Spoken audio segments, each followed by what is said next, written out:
No more than this man here, I'm sure. Yeah. All right, lads. Dessie Mone joins us here. Dessie, geez, I suppose we'll jump straight into it. Tyrone 118, Monaghan 217. You were there at the match. It was a cracker. Tell us what it was like to be there in the first place. Yeah, there was a super game to watch, especially the second half. Maybe the first half was a wee bit cagey, but it probably always is in them 2 weeks. But the atmosphere and just I say the last 15 minutes of the match, maybe the last 10 minutes, is just point for point and score for score. And both sets of teams and both sets of players were just all out in their feet, trying to get that winning score. And when you thought maybe Monaghan had that winning score, and then Tyrone would come back and McCrory popped over, you thought that was about 30 seconds ago. I think I looked at the clock, and the next minute O'Toole came down and got that winning goal, and it was just a super display. In fairness, by both teams, it was a great match. Just by even for neutrals would have been happy with an Ulster match, because probably Ulster matches are usually a wee bit touchy and a wee bit defensive, but this was all out attack in the second half, which was great. Yeah. Do you miss being out there for Monaghan? Like, did it take you a while to sort of get used to it even? It probably took me a while to get used to it, but I have to say, I'm doing a bit of commentary there for Northern Sound, doing a bit of different things, going on matches there now, and I'm really enjoying it. Probably the fact that Vinny and I know the lads that the Monaghan set up there now. I know them really well, and it's took I think a really good interest within the county as well, because a lot of people want to see these lads do well, because they're all our homegrown management, which is great to see. It's very rare that you get that nowadays, but Vinny soldier for Monaghan for so many years, and then for him to take on the management job so early in his career, it was a massive thing for him, and along with his brother Marty, he's doing the training there as well, and you've Dermot Carroll, another former player, and Gabriel Bannigan there. So you've really good full Monaghan men there. Monaghan were the hearts on the sleeve, and it showed that yesterday when players wanted to play for them. I felt like the players were wanted to win this for that Monaghan management team and the likes of Vinny. And when Ryan O'Toole went in and scored that winning goal, there was you've got your shoulder strapped up there. Did you go like that by mistake or anything? I think I could have popped it out again when I say fist. I say everybody saying fisted over, but in fairness, he did it against Mayo, and he's young, and you got to handle him. He took it on, and I was just looking at the highlights last night, and I think Morgan and I think was a Quinn on the line. I think they looked at each other in shock that he actually went for it, because they were probably ready for he's going to pop it over the bar. But even Morgan looked like disbelief that he actually went for the ball, because it went in between the two of them. So fair play to Ryan for taking it on. You can't fault that. A bit of youth and a bit of eagerness, and that's what you want to see in players play off the cuff, and that was great to see there yesterday. Just on that, Dessie, like the easy thing to do would have been hand pass the ball over the bar, and it's kind of, if he'd been around the inter-county setup maybe 3 or 4 more years, maybe that's what he would have done, and you'd really take the percentage call. But it's that sort of youthful exuberance that that has the whole championship lit up now. If it had gone to extra time, it would have been great, but to win it like that and just not been smart. And I saw somebody tweeting yesterday, and it's basically that line from Man About Dog, where balls and them boys like Bengali tigers. He just it was unbelievable, really, because nowadays it's the last thing we expect nearly for a lad to do that. Yeah, well, funny enough, when I was watching highlight, I seen Carligar. He broke free from. Was it Quinn? Yeah, it was Quinn. He broke free from him, so he could have put it across. But listen, his team was out. His confidence was up because he scored a good point in the first half, and he's always floating in around there. You can see the first point he got in the first half. He stayed up there. He floated around there. I think he interlinked the pass one or twice, and on the third pass he got it and he took a shot. And it was the same against Mayo there as well. When he got that goal, he's floating in around the back. And again, he took the goal on. But again, it's just that, maybe you're right. I'd say a more experienced lad probably would have been popping it over the bar. But listen, that's what you want to see. You want to see boys playing off the cuff. You want to see, that's what probably I think the Monaghan manager is letting players do. It's just go for it. If there's the goal chance on, if there's a score on, go for it. Don't be holding back. And you can see that the Monaghan lads bringing their own identity to the match as well. I know people say about the league, but I said at the start of the league, you only need 6 points to stay up, and Monaghan got their 6 points, be it at the start of it or at the end of it. Doesn't really matter. You got your 6 points by staying up. But I just thought in some of the games they're bringing their own identity to the games. They're more free flowing football, but not free flowing football, but just more. They're being more. That's what I have to say, and that's felt like when they needed to turn things around. They did it in the second half. There was this sort of feeling, because I suppose with Malachy O'Rourke leaving, the Banty came in, took over, maybe didn't quite happen that, and with a lot of experienced players the last few years, maybe yourself and a few more leaving, that Monaghan were going to be on the downward trend, Dessie. But it hasn't been. Like, did you kind of feel that internally, that maybe we'll have a lean year or two, or did you feel there's talent coming? Listen, still playing football, so there's always talent there. Like we always used to say, like when Monaghan plays a unit, plays a team, they're very hard to beat. I know probably when I retired, and Alexa, maybe Vinny retired and things like that, but they're still Carl comments about Darren Hughes, Manzi was still floating around there as well. You still have a lot of experienced players coming in there, and again, then you have the youthful like Ryan O'Toole, Sean Jones is a great talent there as well.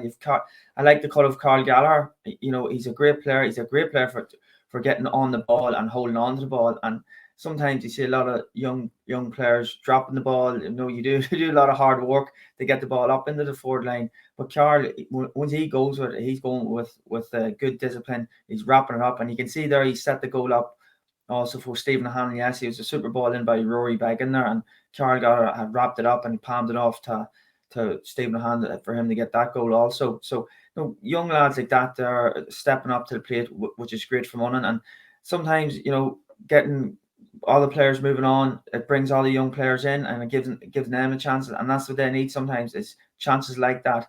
I see Thomas Phillips as well. That was his first start yesterday. He had a great league campaign. He deservedly got a start there yesterday, and Carl Garla also. So that's what you wanted to see. In round two, got his first debut of Championship 2, and you can see it there, his delight after the game. Even in his interview, it was just off the cuff interview. It wasn't scripted. He wasn't saying, "Oh yes, it was good," but it's just a wee bit of fresh air. And sometimes that's what the GA need in interviews, and I'm sure usually pundits like to see that, and reporters like to see that there from players, just a bit of off the cuff and bit of fresh air. Just on that, Dessie, even the setup in the RTE studio after, with Conor McManus coming in and even talking through some of the best scores of the game. I don't know, you probably didn't see that because you were at the game, but that was brilliant, and just it's something different, I suppose. But just on McManus, you obviously know him well. I watched him a couple of stages during the league, and I thought, Jesus, is he going to be able to scale the heights again of previous years? But he's like the bionic man. Like, he just keeps coming back, and even he's such a pure striker of a football, isn't he? Like, it's so pure every time he strikes a football. Every time he stands over a free, you're just thinking, yeah, this is just going to be sweet as a nut down the middle. Just talk to me about him, his longevity, and you've obviously seen him do things, I'd imagine, at club level that probably other lads haven't as well. Listen, at club level, you'd have been all, even the boys I'd be marking, we'd be watching some of us kicking and his free taking, and two of us just be applauding. We'd be saying, "What do you do with that? You can do nothing about that." There, it's just pure skill. But again, he put a free kick over in the first half yesterday, a bit like 2018. Only he did it from play, just from that same side, that same area, and he just slotted over to, I think, us to go a point up at that stage. And even a point in the first half along the stand side as well, just at a tight angle.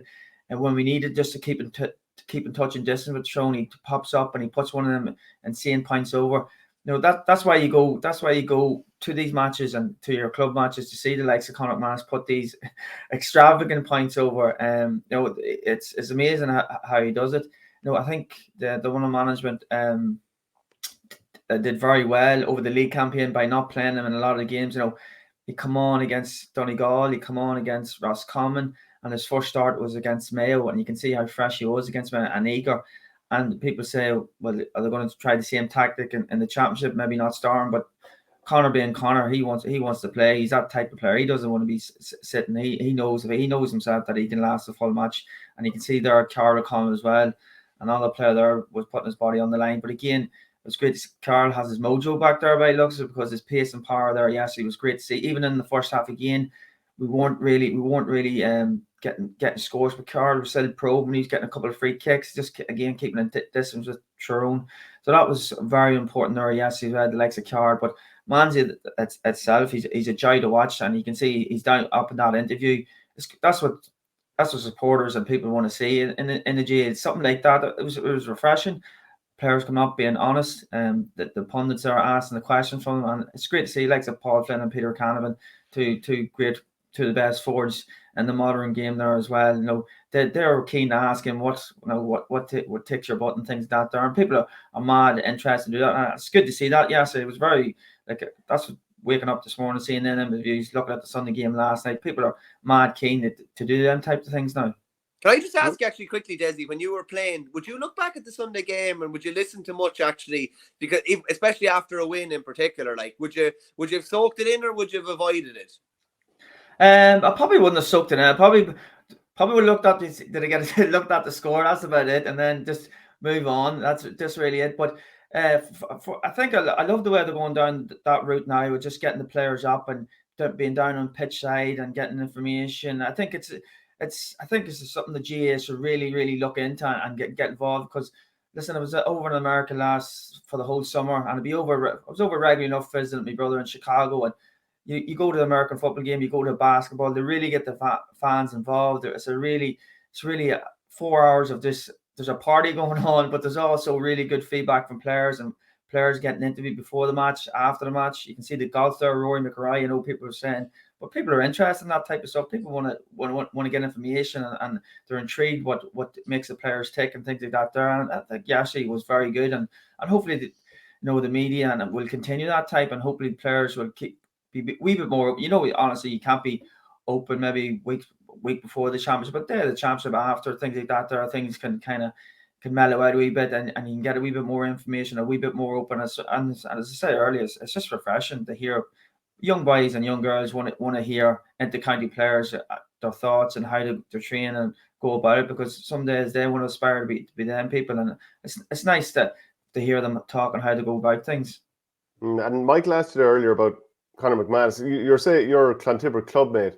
You're probably 3 or 4 years older than him. So would you have any early memories of, like, you're there playing away as an under 16 or a minor or whatever, and you're like, this young lad is coming? Is it like when he was really, really young, did you already know that there was something coming? Yeah, when he was young age, we were watching him there, and he was banging over your 1-8, banging in your goals there in juvenile level. But we had a 20-year reunion of our Ulster club minor victory. We had in January there, we won the Ulster minor club down in Belfast. As a competition still run down there, and he was part of our squad. I think he came on the last couple of minutes of the match, and we were looking back at the video, and he was tiny. There was only about 18 of us on the panel that time. We end up winning the Ulster title. But again, he was there thereabouts on the panel. He was a whippet, and then come through minor level, he won his own championship, and then he come in the senior straight away at 18 years of age. I think he kicked 1-6, maybe 1-6-1-7 in his first senior county final. We knew the talent was there. It was just getting him up and getting him through. He actually played cornerback, half back, really, for the club at the start nearly, and then they moved him up front. And since they moved him up front, that's where he just took off. And 2007, he played his first championship match, and he just, that's where it all just started from. And as the years went on, he got bigger, stronger, and he just dedicated to his free kick and dedicated to his scoring. He's a massive club man as well. He would rarely miss. I don't think he's never missed a championship match for the club either. So he's committed. Not only is he committed to the inter-county season, he's also a massive committed to the club's scene as well. You can see on Saturday night we had our first club match, and in fairness, you'd all the county boys there from the Clontiber side. Next to Manzi, Killian Bell, Conor Boyle, our goalkeeper Darren McDonald, all them boys were there at the club. That's what keeps them boys grounded. I think it keeps boys like that grounded. To come back to the club to see the hard work that's done there as well, and then to go out and play for the county, be proud of where they're from too. So that it all interlinks, and it all helps for them to grow and keep grounded as well. You can see it in his interview yesterday how grounded he was, and how honest he was in his interview. I know people saying at halftime we're 100 we're at, but he said that they knew themselves that they needed to up the game, weren't doing these things right, and it was good for him, for us to hear him to say that too. And put you on the spot here. 40 yards out, free in the last minute to win the game. Who would you give the ball to, Conor McManus or David Clifford? They're both sweet strikers. Or Sean O'Shea. This is freeze out of the hand now. Oh, out of the hand. Okay. Out of the hand. Well, I seen Bagan coming up. Yeah, see that's winning point. I think that he got from this on the right forward. just maybe about 50 yards out, was it, on the right-hand side. I seen Beggan coming up, and I seen Manzi holding on to the ball, and it was kind of more of a left-footed free kick, and Jack was still on the pitch at the time. But I could see once he had the ball in his hand, I could see him just giving Rory the nod, no, I'm taking this on again. He did the same against Armagh when he won a free kick, and again on the 45, Rory come up to take it. No, he likes them moments, and then he seems to thrive in them moments. And in fairness, he's never let Monaghan down in them moments of either getting the equaliser or getting the winning score. But I give it, Sean O'Shea is unbelievable off the ground. David Clifford, I haven't seen David Clifford. I don't know if he's gone outside the 45. I'm not too sure. Sean O'Shea usually does the long distance, so you'd have to give it to Manzi on that one. No, he's proven it over this last 17 years. You have to, on massive occasions, you'd have to, Manzi would get the nod on that. I'm just going, but although Sean O'Shea kick last year and that semi-final was just outrageous too. But on that on a difficult angle, you go Manzi angles. Just on that 50-yard kick, I don't actually recall. I can't think of the last lad I saw kicking a free out of his hands from that sort of distance, even outside the 45. Now that you say it, and I was kind of looking at it and thinking, because you do have to force it a bit out of your hands, if you get me. And it was up in the air for, probably a minute or two nearly, and it came down and dead in the middle of the post. But he's something else. One thing I want to ask you quickly, Dessie, who was the lunatic that had him playing cornerback or wing back? We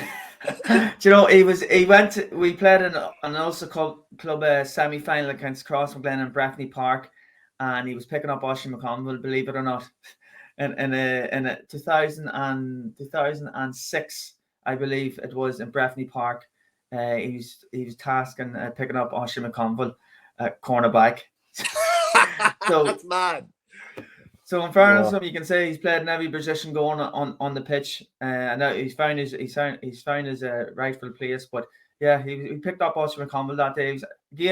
He doesn't ask questions. You give him a role, you give him a job to do. He's like, and he does it for the best of the team, and that's what he's always done. That's so rare though, Dessie, for a guy to, like, usually forwards are forwards. Like, I don't know if Clifford has ever played anywhere else bar inside forward. Shane Walsh, I'm sure, has never played anywhere else bar probably between 10 and 15. That's quite unusual now for a guy to have, played a good bit of his career in defence and then to be basically one of the best, if not the best inside forwards of his generation. Like, yeah, listen, I said I don't think any player has done that. Your top four, I don't think. Well, I can't mind him playing in the back line whatsoever. I think he come on against Leitrim. His first starting was come on against Leitrim. I think he come on half back that day as well in 2007. I don't know if he half back or half forward, but I'm nearly sure it was nearly half back. And you can see he got on scores there as well. He was very critical in that game. It was very tight. I remember it being so tight for us to try and again push up to Division 2. He come on and got nearly one of the winning scores, I think, that day too, and it just took off from there. But again, he's played in every position in club level throughout his juvenile days and minor days, and then starting out throughout his senior days as well. But again, that's just him. Whatever he's asked to do, he does it, and it's just he's delight there at the minute to watch, and hopefully we're going to see a lot more of him this year. What do you think in terms of the overall Ulster picture at the moment? So the quarterfinals left to be played are down against Donegal, Cavan Armagh, and then Derry against Monaghan is going to be an absolute cracker. We can't wait for that one. Who do you see as favourites for Ulster, and who do you see getting to the final?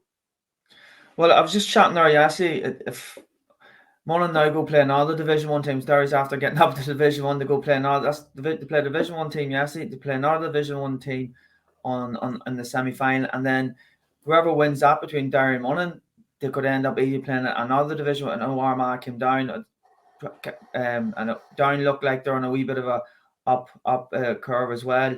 They could end up playing Armagh, which were Division 1 team. So to win an Ulster this year I think it's one of the toughest years to win it. I think it's hard. I think I think it's a wee bit unfair the way the 11 playing field is now. Listen, not to take away from any other provinces there. Kerry are just going to probably waltz into the Munster, win the Munster final. Dublin look like they're on form again. I don't know if there's any teams going to put up. You'd be thinking you're hopeful of Kildare or Meath, but they seem to be just in a wee bit of limbo at the minute. They're not too sure what type of football they're playing at the minute. And then you have Roscommon, Galway, and they're going to play the winners out of New York and Slough. Not to take away from any county. You never know. They could just win. But you can see Ulster's just, it's a lot harder to come out of Ulster, and then you're just every game. You can see there, every game matters to them, no matter what anybody says. Did Tyrone win a minute? Did Monaghan win a minute? Nobody wants to go out and lose. If it's a drawn game at 75 minutes and 30 seconds to go, you certainly don't want to be team lose, and you're fighting tooth and nail to get that winning point. And you can see there that last 6 minutes of extra time, it was tooth and nail to fight to get that win. So the people, I heard people already this morning, Tyrone didn't want to win that. I never understand why people come out with that statement. Of course, no player ever wants, I'm sure you will see him, no player ever wants to go out and lose a challenge match at training, because it's bragging rights coming in changing rooms after even a training match to say that you lost or got you in that one, or where were you there for that point? You know what I mean? It's bravado, things like that there. So, but that's the way the Ulster champion is at the minute, until they decide maybe to change it around. I don't know what they're going to do with this new format. There is still going to be a lot of football to be played. That's the thing. You win in Ulster, you've still a lot of football to play after that too. So I think for likes of Manzi and Carla Collins, Darren Hughes, I think the Monaghan manager did it right over the league campaign, not to use them type of players every day, all the time, because over the years they were using the kind of cups, they were used in league football consistently, and this year they're kind of giving a break from all that there, and you can see it in their play there. Yessie, they looked energetic there. I know maybe in the first half they're a wee bit cagey, but in the second half they definitely looked more energetic and to finish out the game well. Yeah, Michael, it's going to be some crack for Mayo and Tyrone having 5 and 6 weeks each to get ready for the what you call the group stages, whereas Monaghan, Derry and some of the other teams are going to be knocking the snot out of each other in the meantime. It might actually play into Mayo and Tyrone's hands. It could do, yeah. I would agree with Dessie there, though. No team goes out to win. It's not even a silver lining. It's when you're defeated, you try and basically take the positives from it, and you kind of think, oh well, listen, we would have had to play X, Y, or Z. And we maybe will be battered by the time we get to the All-Ireland stages. But I think that's just nearly in the benefit of trying to make the best of a defeat, essentially. I think that's what that is. But Dessie, I have to ask you about Vinny Corey, because it did look like maybe that Monaghan were not gone over the hill, but it looked like, Drew Wiley had stepped away, yourself had stepped away, a couple of other guys as well. Darren Hughes is, a year older. Conor McManus is a year older. Some people would have said that, it would have been ideal maybe for him to take over in a year or two when, a lot of these new lads like Ryan O'Toole, etc., have a bit of experience under their belts. But he just took on the job, and he's, saved Division 1 status, beaten the 2021 All-Ireland champions, and they're in an Ulster semi-final. Just talk to me a bit about Vinny. Talk to me about him as a player. You obviously played quite closely with him in defence. And then talk to me about what he brings to the table as a manager. Yeah, probably. Listen, he commands huge respect, first and foremost, from all the players within that squad, and that he commanded it throughout his playing career. He's probably one of the best talkers. Him and Owen Lennon were up there as one of the best talkers for team talks. Sensible talk, not just firing out quotes and buzzwords. There's never that there with him. Whatever he said made sense. It was just and it wasn't off the cuff. He nearly everything rehearsed before he was gonna say it. But boys respect him for that. He was a leader. He's always a leader when he was playing. And then that the situation with the Monaghan management, there's a lot of names being floated about and being touted about, and we should get him in. And then there's a lot of big names coming in and chatting to some Monaghan people. Like we were saying, what caliber they have, or who have they managed to come in to manage Monaghan? Maybe someone were just coming in just to get something on their CV, and that probably wasn't sitting right with some of the Monaghan management that's there now. You've likes of Dermot McCarroll there. Again, he played for your 12, 13, 14 years for Monaghan, also cornerback. Marty Corey also through all the development squads he's managed. He's coached a lot of them players that are in there now. I know he went off to Cavan, he won an Ulster title, and then you have Gabriel Bannigan there also. He managed Malahide and Crokes and stuff. So them lads there had a good CV. They had a good background in football, and plus the fact they're homegrown and they're Monaghan men and they know the players inside out also. And I felt yesterday, and I felt in the league, that the players wanted to play for Vinny. That they're on the pitch, they're trying to win games, and they're trying to do the right things.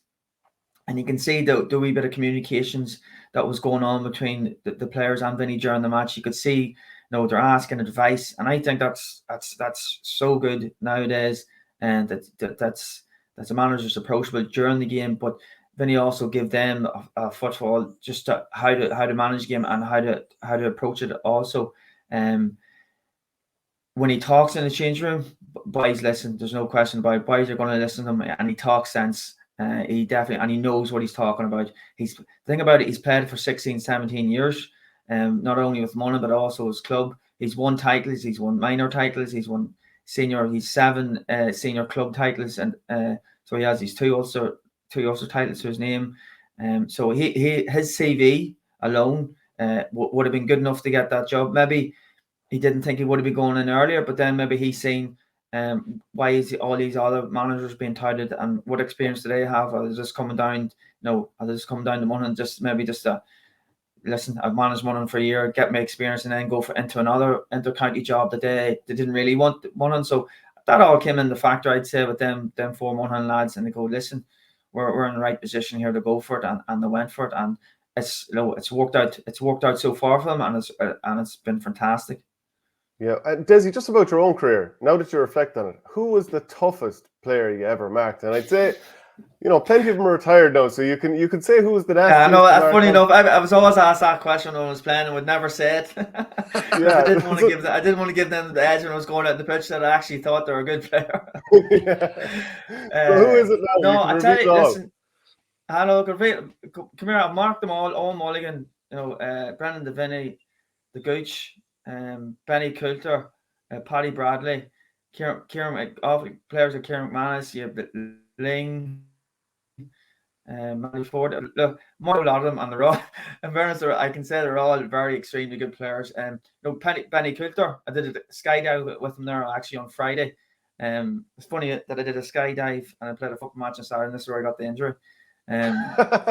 But Benny Coulter was he was brilliant at going for goals. That was probably the most nerve-wracking when he got on the ball. I think his first mindset was trying to get a goal, and that was always hard to defend against.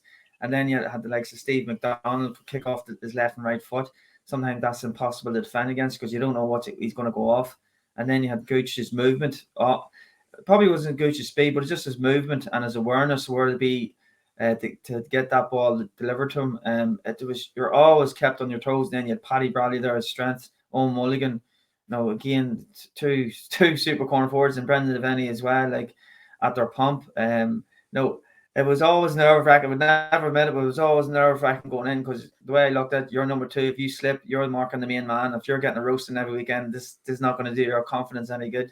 But it's something that I relish and enjoy doing for them period of years over Banty, and probably a bit of Malachy as well. Malachy probably just let me out around the half-back line a bit more. But so, listen, in them years during Banty and that time, it was something enjoyable. It was great to do, and we got great wins by marking some of them players. But again, it was probably at the peak, and a lot of off the ball stuff was going on as well. And you can just look back and laugh at it now and different things.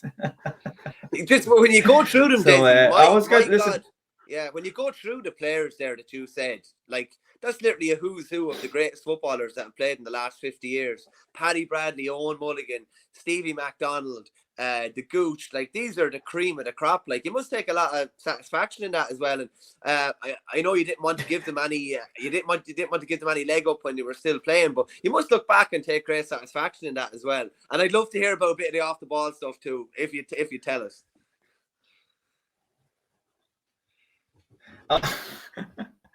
No, listen, I do. Listen, at the time we were winning club championships with my club. We were in 2 in a row, or in 2006, 7, 8, 9 and 10, and confidence was up me, and I always, as I always said, I always thought there's good footballers in Monaghan, but if you got a good group of Monaghan lads together, maybe we can go somewhere with it. And in fairness, Banty came in and he organised.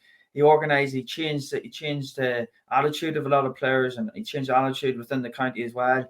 But I remember I was on stage. I remember the league. I was out. Actually, Banty had me out half back a lot of the time because I was playing for the club, and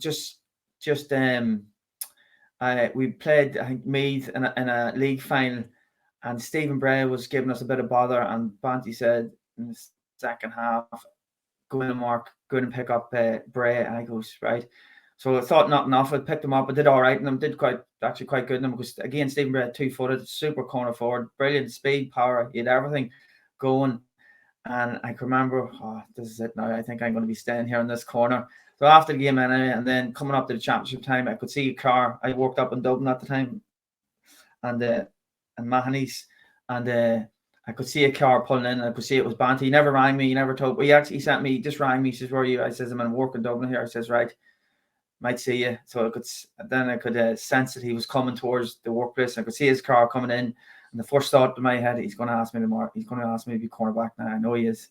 So he came into my workplace and he says, "Listen, you're going to be playing. You're going to be starting cornerback, and you're going to be picking up such and such." I says, "Right." He says, "That's going to be your position now for the rest of the year." I says, "Right." So I just had my mentality, my whole mindset from going half back, been a half, kind of getting up, getting attacking, to how am I going to stop these players? How am I going to stop these players getting these 1-5, 1-6, 1-7s, things like that there. So that just completely changed my mindset of how I was going into matches. That's when the whole analyst thing, just I was getting videos of players, and I really just try and nail it down. When Paddy Brady was going to kick, or when he took that solo, when he took that hop, same as Bray and Garrity and McDonald, I just try visualize when they were going to take their shot, or actually when they were going to hop and solo. And I used to take a couple of club players, a couple of young lads down to the pitch, and I used to try and just get them to reenact their skill, their particular thing they used to do. And I used to do that down at train, just tip down maybe on a Tuesday or Friday, and just get them just to do that. And I would be practicing that. So yeah, that's the mindset. And then I played years with John Paul, the brother. We used to pick up Tommy Walsh and Kieran Donaghy. So that was another two big Tyrone lads that we had to try and sort out. And we worked on that as well with the high balls coming in. But that's something I enjoyed in training sessions. Probably people don't realise what boys have to do to get themselves right. It's not just going to your training on a Tuesday and Thursday and doing your gym session, but even just to visualise. And that's when sports psychology come in. Funny enough, the sports psychology that's with Mone at the minute. He was there when I started off in 2003, I think. He's back. Vinny had him when he started out, and he's a great man. And a couple of words lines he always used to tell us to this day, I still take it on board. So all them little things are when you're picking up these top players, you have to do these side things. I know a couple of lads this week maybe don't think they're great, but I do. I thought they were very handy at the time, especially going into picking up some of these top forwards. It's a bit nerve-wracking at time, especially when you're a one-on-one situation with them at times. I was a lot of times. And if we were to just ask for who is the biggest mouth that you ever had to mark, I have a feeling it's going to be Owen Mulligan.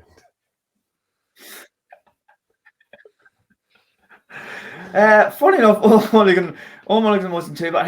Owen Mulligan was tough. Owen Mulligan was strong. He was a strong player. Probably me and Stevie probably could have a few verbals towards each other.